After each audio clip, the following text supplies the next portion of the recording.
Well, thanks a lot for staying with us here on Sunrise Live on E on this Thursday morning. Now, many South Africans get themselves into debt without knowing what it really means, or without even having an idea of how they'll repay it. So just the idea of being able to pay an account or even have money to spend on something we need is very appealing. And unfortunately, getting into debt is quite easy. So to talk to us more about debt, maybe if you are in a sticky situation this morning, you want some advice, Rene Moonsamy, who's the Director and Registered Debt Counsellor from the National Debt Counsellors, joins us in studio this morning to give us insight more into that matter. So remember, you can be part of our conversation by simply giving us a call on 011 447 1742, alternatively 2570, and also do feel free to leave your comments on our Facebook as well as our Twitter pages. Rene, thanks a lot for joining us this morning. Thank you, Faith. Well, we were talking about the figures just a little bit off air, just to give us an alarming kind of perspective of where we are as a country. Now, what we're talking about is that over 10 million South Africans currently are in debt. 20 of those, well, this is coming from the fact that 20 million people are actual credit consumers, right? Yes. Okay, but with those numbers, some of those individuals are actually people that are unemployed that are still credit consumers. Yes. So tell us about how exactly we're looking in the South African context.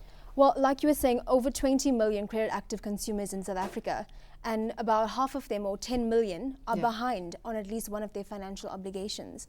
It's an enormous problem, and you're right, some of those credit active consumers are unemployed. They don't have the means to repay the debt at the moment, and don't know of any solution other than avoiding phone calls from the credit providers who are harassing them for payment. Yeah, but I mean, most of the time one would say that unfortunately when it comes to debt and where the statistics are standing in this country, is it true that we're one of the more countries that are actually more in debt than most of the countries in the world?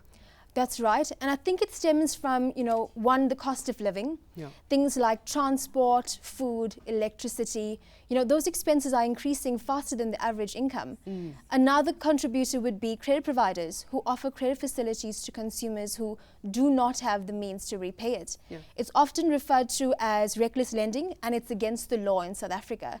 It's the term as over-indebtedness. This is why consumers are struggling. You're over-indebted if your expenses, which include your debt repayments, exceed your available income. Sure. And you'll know that you're over-indebted when, you're using one credit facility to pay off another debt. You're borrowing money from your friends, your family, co-workers.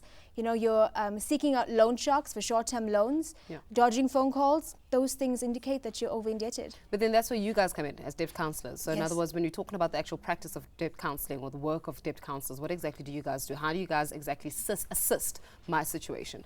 Well, so National Debt Counsellors is one of South Africa's largest debt counselling companies and are mandated in terms of the National Credit Act to offer the service of debt counselling to consumers who require assistance.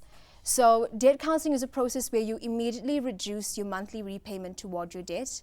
Each case is assessed on its own merits, but you can reduce your installments by up to 50%. So it's something that is needed, and lots of consumers don't address the signs that they do need help. Okay, I'm going to put a pause on you now because we're going to be real about this. When I come to a debt counsellor, right, let's say that I am in debt, let's say that I've been unemployed for a long time and I just recently got a job, which means that I've got a reoccurring debt that and accumulated debt, right?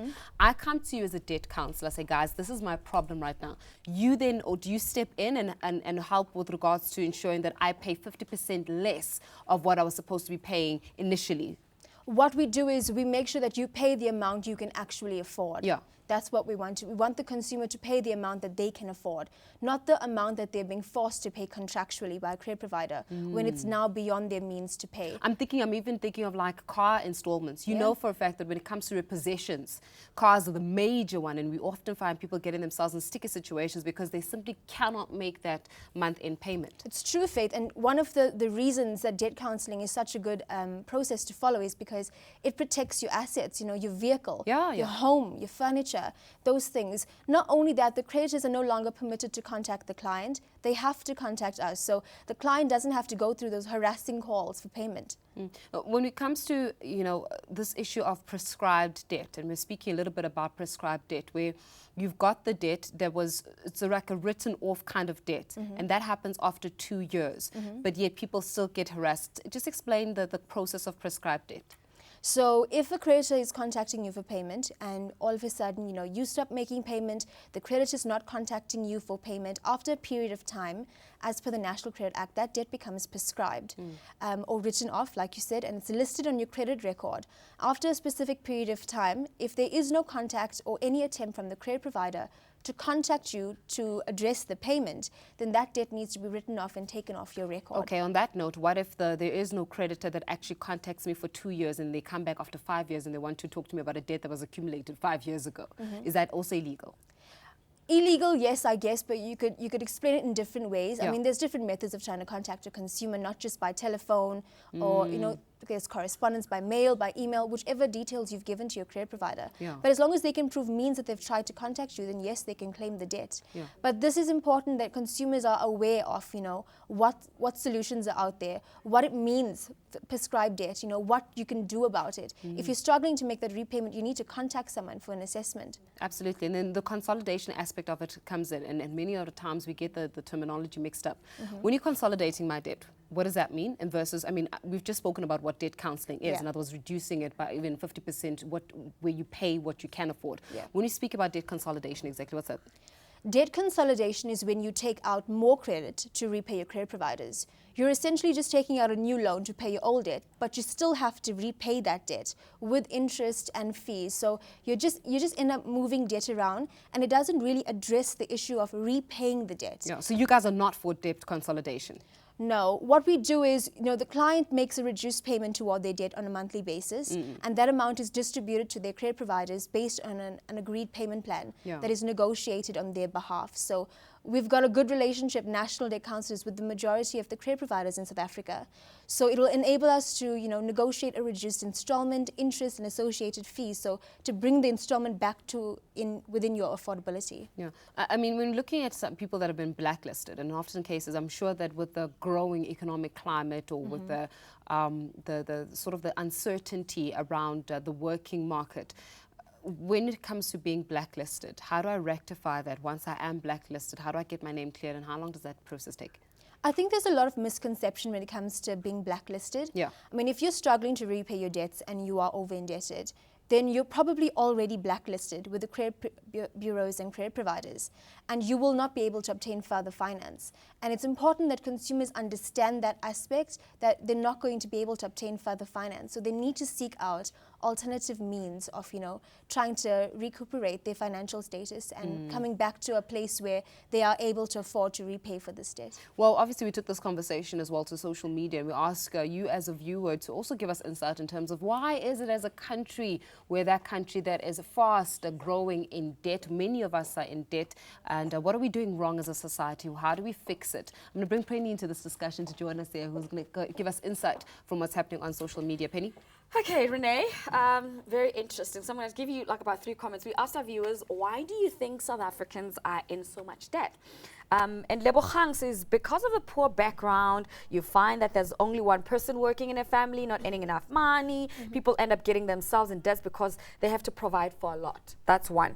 And that's from Lebogang. And another one coming through from Junior saying, most of us are lacking the understanding of needs and wants. That's why most of us, we're deep in debt and other things. We never get proper education, even from primary school. I don't want to blame the budget issue, but some people just don't know how to budget at all.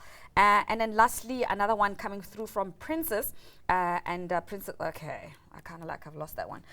So let me just take, but the last one was talking about, the main problem is that people work hard but earn very little. It was talking about minimum wage. And in comparison to like other European countries, so when, new things come in, and because you're employed, you want to be part of, you want it to be part of the exciting things that are happening. Yeah. But you're barely making enough to balance. So I think those 3 factors are some of the factors that people think that South Africans are struggling with that. I completely agree. The first point about, not understanding the difference between a want and a need.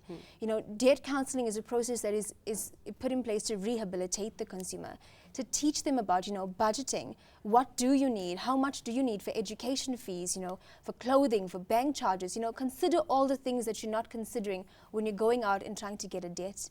a lot of the times consumers are just trying to keep up with their expenses. Yeah. Like we're saying, food, petrol, transportation, you know, just those basic necessities are increasing at such a rapid rate.